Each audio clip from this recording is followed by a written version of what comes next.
হয়েছে? মা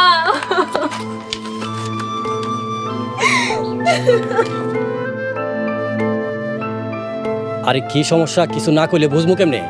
এই রিয়া কি হয়েছে ক? তোমাকে জামাই আমারে মিথ্যা সন্দেহ করে। ওনার ধারণা আমার চরিত্র খারাপ। আমার ফুলের মতো মায়াটারে সন্দেহ করে? ওই জানোয়ারের সংসারে তুই আর যাবি না। ও একটা ফাজিলের ঘরের ফাজিল। আব্বা তোমার অনেক বড় ক্ষতি হয়ে গেল। তোমার লাখ লাখ টাকা নষ্ট হইল। এই কিসের ক্ষতি? হ্যাঁ কিসের ক্ষতি? আমার সয় সম্পত্তি যা কিছু আছে, যত কিছু আছে সবই তো তোদের।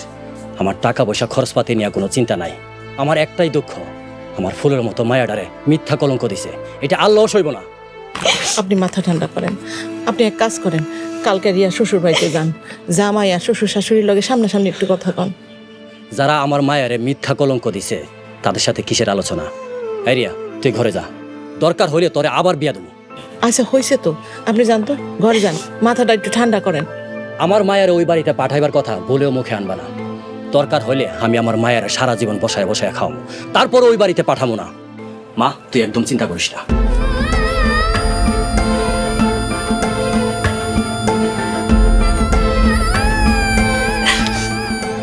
জামাই ডিভোর্স লেটার পাঠাইছে। আমার একদম বিশ্বাস করতে মন চাইতেছে না। মানে কি ঘটনা হয়েছে আমার একটু খুইলা কোনা।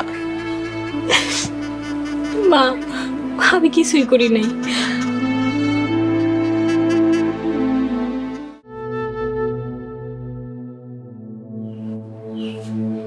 কি রে বাবা সোহাগ, তুই কেমন আছস?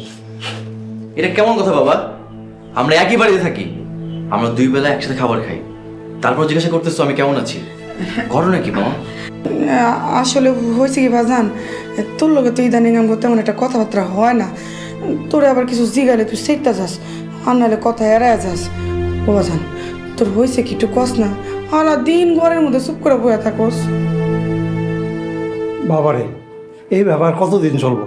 তোর নিয়ে আমার অনেক চিন্তা হয়। বাবা তুমি তো চিন্তা করো না, আমি ঠিক আছি।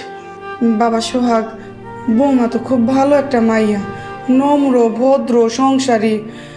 বিয়ার পরের দিন সকালবেলায় রান্না করে গেছে রান্না করতে, তারপরে সংসারে আরো কাজকর্ম করতো। এরকম একটা ভালো মাইয়া, সংসারী মাইয়া এই জামানায় কই আছে বাজান?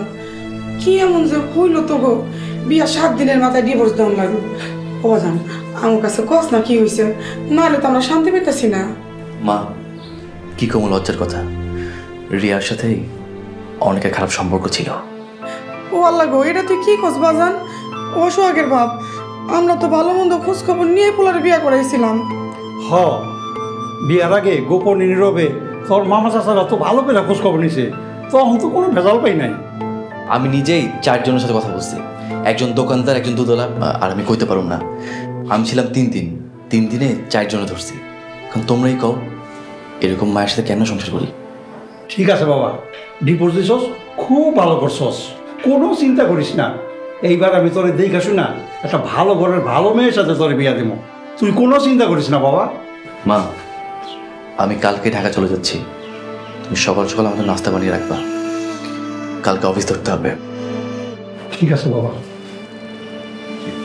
চলেন।